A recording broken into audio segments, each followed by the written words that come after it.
প্রধান উপদেষ্টা অধ্যাপক ডক্টর মোহাম্মদ ইউনূস বলেছেন, পতিত স্বৈরাচার দেশে নৈরাজ্য সৃষ্টি করতে বিপুল সংখ্যক অর্থ বিনিয়োগ করেছে।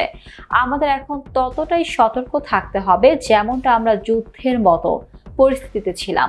তিনি নারী ও শিশুদের নিরাপত্তা রক্ষায় সর্বোচ্চ সজাগ থাকার আহ্বান জানিয়ে বলেন, নিপীড়নের বিরুদ্ধে সামাজিক ঐক্য গড়ে তুলুন, একে অন্যের পাশে দাঁড়ান, একটি সুন্দর ও শান্তিপূর্ণ সমাজ গড়তে সরকারকে সহযোগিতা করুন।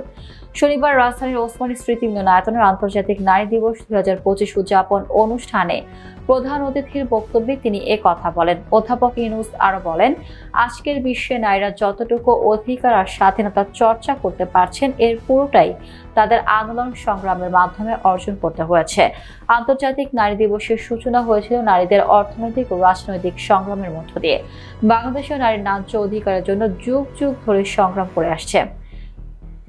তেভাগা থেকে ব্রিটিশ বিরোধী আন্দোলন, ভাষা আন্দোলন থেকে মুক্তিযুদ্ধে বাংলার নারী সমাজ সক্রিয় ভূমিকা রেখেছে। তিনি বলেন, ইতিহাসের অনেক বীর নারীদের আমরা ভুলে গেছি, তাদের অবদানের কথা জানি না, কিন্তু জুলাই কন্যাদের নেতৃত্বে ও তাদের আত্মত্যাগের কথা আমরা কিছুতেই ভুলে যেতে দেব না।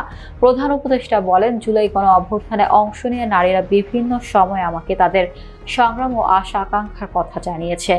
আমরা যে নতুন বাংলাদেশ করার স্বপ্ন দেখছি, নারীদের অংশগ্রহণ ও তাদের অধিকার নিশ্চিত করা ছাড়া তা সম্ভব হবে না।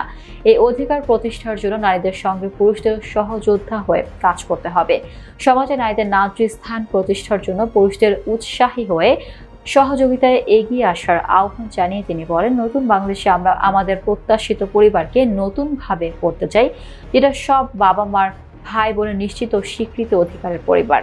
প্রধান উপদেষ্টা আরো বলেন, আন্তর্জাতিক নারী দিবসে আমাদের নতুন করে নারীদের সংগ্রামের ইতিহাস মনে করিয়ে দেয়, অনুপ্রেরণার সাহস যোগায়। সমাজে নারীর অধিকার প্রতিষ্ঠায় যারা কাজ করছেন তাদের প্রতি আহ্বান জানায়, যত বাধাই আসুক না কেন, ইতিহাস আমাদের যে সুযোগ করে দিয়েছে সেই সুযোগ যেন আমরা পরিপূর্ণভাবে ব্যবহার করবই। আমরা নতুন বাংলাদেশ করবই, এই আমাদের প্রতিজ্ঞা।